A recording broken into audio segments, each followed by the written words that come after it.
Welcome to Risho Koseikai International of North America. Following is a reading of the book Guide to the Threefold Lotus Sutra by Nikkyo Niwano, founder of Risho Koseikai. Part 2. The Lotus Sutra of the Wondrous Dharma. Chapter 9. The Assurance Given to Those Trained and Still in Training. Now, after so great a number of disciples as the 500 had received their prediction, Rahula, Shakyamuni's only son, and Ananda, his cousin, both of whom were numbered among the 10 great disciples, felt outcast and began to wonder why they, among so many, should not also be directly designated. But when they went before the Buddha and asked to be included, the Buddha then and there gave them their prediction and, at the same time, predicted Buddhahood for a great number of the training and the trained, by which is meant those who as practitioners were still engaged in study or as Shravakas had completed their study. This in brief is the content of this short chapter, but there are 2 important lessons to be learned from this simple material. The first lesson lies in the prediction given to those who still were training, those practitioners who were learning by doing under guidance. Though this may seem strange, careful reflections make it plain that there is nothing at all strange in this.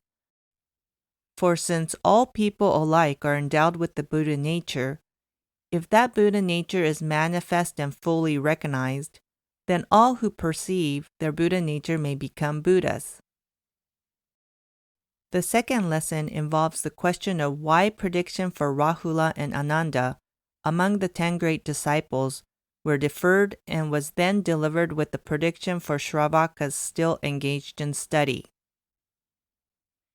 Here we need to try to see into the thinking of Shakyamuni.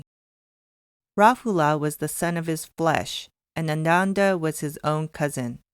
For 20 years or more, both had been constantly at his side and had served him, so both were closest to Shakyamuni in his person, a fact that in itself may have been a hindrance to their practice. So, we may think that on this account, Shakyamuni purposely delayed in order to make this point clear to all.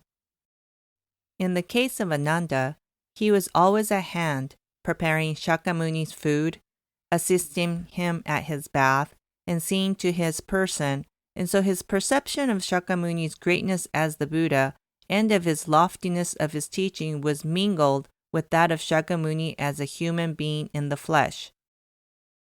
His devotion thus lacked the purity characteristic of that of the other disciples.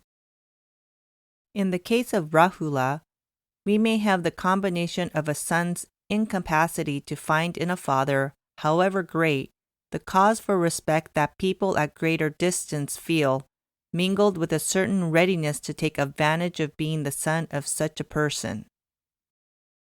Seeing all this from our point of view, we may know how very difficult it is to influence those closest to us, our wives or husbands, our children or parents. We may seek to lead with words, but mere words will never work. It is through our daily actions as they are that we may have some influence. However exemplary our conduct may be at times, if we are ordinarily selfish and hateful in our dealings, we may hardly expect much effect for good. Only if we are good examples through the 24 hours of the day may we expect to bring our way the people who live and work around us.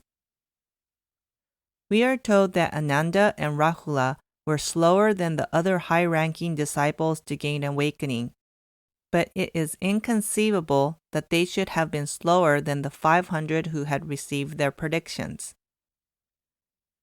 We can only suppose from all this that we are seeing Shakyamuni's deep consideration. We may feel sure that this view is the right attitude for later followers of the Buddha. End of Part 2, The Lotus Sutra of the Wondrous Dharma, Chapter 9, The Assurance Given to Those Trained and Still in Training. Arcana offers classes on Buddhism, information on meditation, holds online gatherings, and practices chanting. Please visit our website at www.arcana.org for information on upcoming events.